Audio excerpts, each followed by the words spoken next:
Today let's consider the truth that Jesus is priest. Hebrews 10, starting in verse 19 says, "Therefore, brothers and sisters, since we have confidence to enter the most holy place by the blood of Jesus, by a new and living way opened for us through the curtain, that is, his body. And since we have a great priest over the house of God, let us draw near to God with a sincere heart and with the full assurance that faith brings, having our hearts sprinkled to cleanse us from a guilty conscience, and having our bodies washed with pure water. Let us hold unswervingly to the hope we profess, for he who promised is faithful." This truth that Jesus is priest is amazing.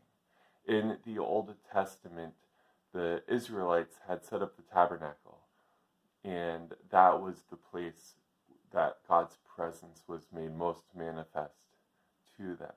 David wanted to build a temple, but because he was a man of blood, because of all the wars he had fought, God said, "No, your son Solomon is the one to build the temple." So Solomon built the temple, and in 2 Chronicles 7, we read this at the dedication. "As soon as Solomon finished his prayer, the fire came down from heaven and consumed the burnt offering and the sacrifices, and the glory of the Lord filled the temple.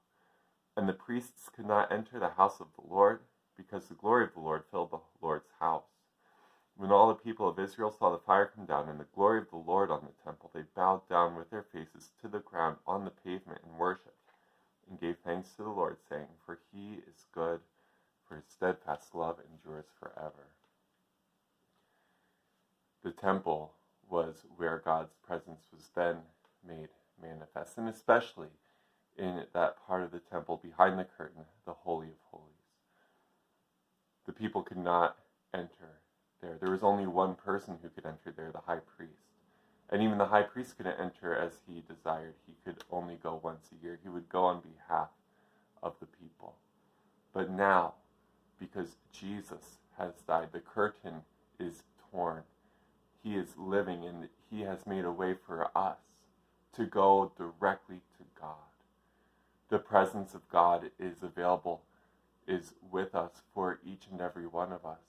And through Jesus, you can have direct access to God, because Jesus now is our priest. He is the intermediary between God and man.